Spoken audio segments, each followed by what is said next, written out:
Good morning, folks. I always give thanks and praises to your Creator, wherever you might conceive your Creator to be. For me, any day above ground is a beautiful day.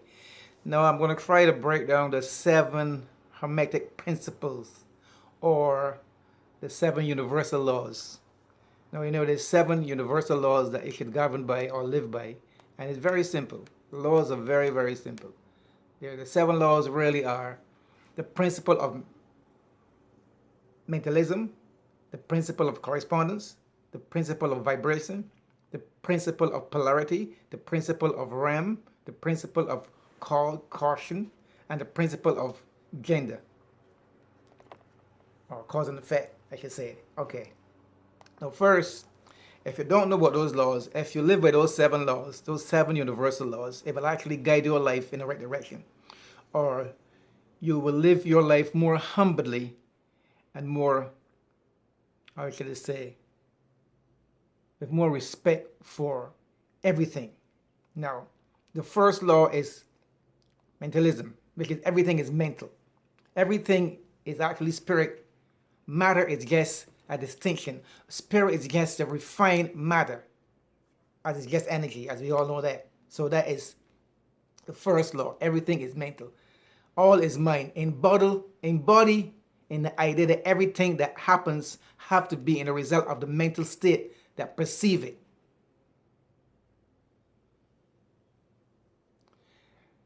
So that means that, like I said, everything is in the mind of the creator, and that is everything is actually mental.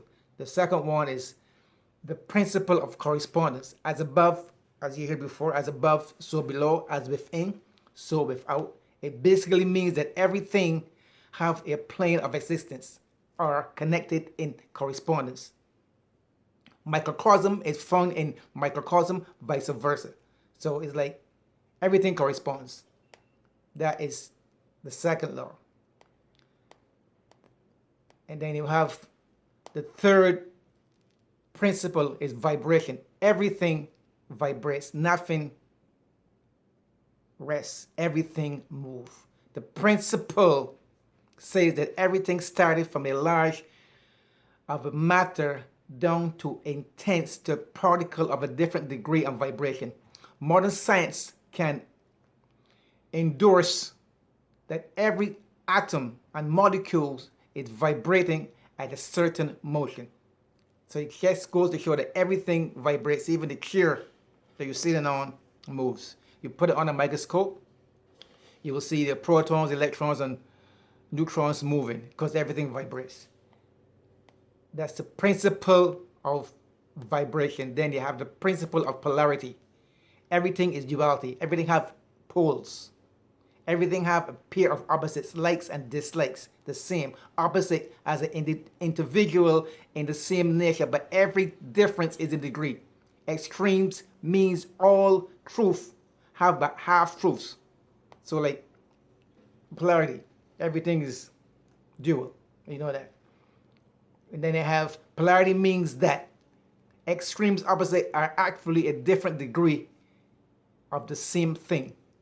Take temperature, for instance. Heat and cold are distinguished between phenomena, but the same thing. They are different in lengths in matter of a degree. That is what you call polarity. Then you have the principle of RAM. Everything flows out and in. Everything have its tides. All things rise and fall. The principle explains that there is a RAM between every pair of opposites or poles. RAM is that the force that in bodies transition from one pole to another. Remember the law of rhyme. It's very important for your state of happiness and well-being. If you use to living in abundance of constant, a time will actually come where you will lose everything. So that's what we call,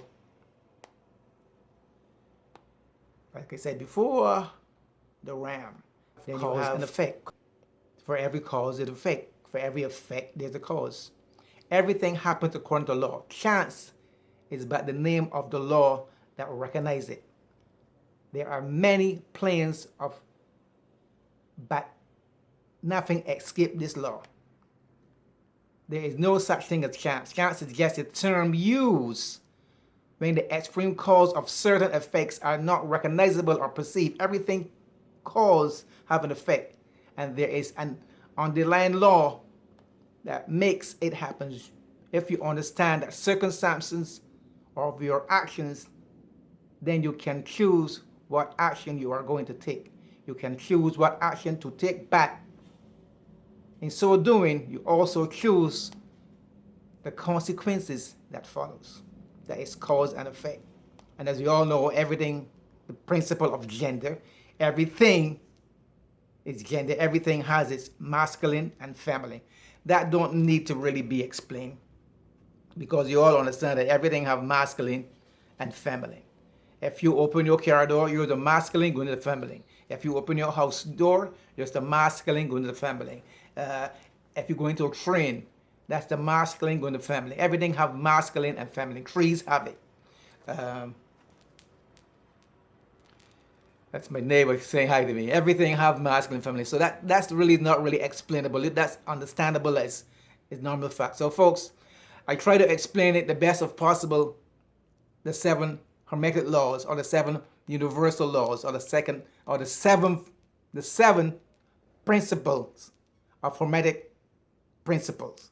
So if you want to learn more on that, you can actually either Google it or YouTube the 7 Hermetic Principles or the 7 universal laws. That would explain to you exactly what I was trying to say. If I didn't do it the right way possible, I'm still trying to remember, folks, so bear with me. I don't know everything. I guess trying to relate what I know, or what I relate to people I know coming into this consciousness of being awakened to it, that you would understand a little bit of what you're remembering, that you don't get frustrated and don't think that you're by yourself trying to understand what's going on. So it's the 7 principles of Hermetic laws, or the 7 universal laws. On that note, folks, like I said, reconfirming what I said before, it's called the 7 Hermetic Principles, explaining, understanding some laws of the universe. There are more laws than that. There are about 12. But these 7 laws, if you go by, your whole life will change. So until then, folks, like I will always say, give love to everyone. Send love, peace, harmony, joy, happiness, content. Most of all, be grateful and appreciative. And give thanks to your creator, whoever you might conceive your creator to be. And for me, like I always say, any day above ground for me is a beautiful day. So folks, until then, like I said before, always send love to the prime ministers, the presidents, the congressmen, everybody. Just send love, because that's the only thing that's going to get us through all of this. So always send love to your enemies, your friends, your families that don't talk to you. Just send them love. Have no animosity, no anger, no vexation towards no person. Some person will try to piss you off. That is normal, because you're humans living in the physical plane. But try to avoid getting angry for no apparent reason, for little minor things that you can control. So until then, folks, like I always say, give thanks and praises. And for me, any day above ground is a beautiful day. Until then, folks, I will say peace out. One love.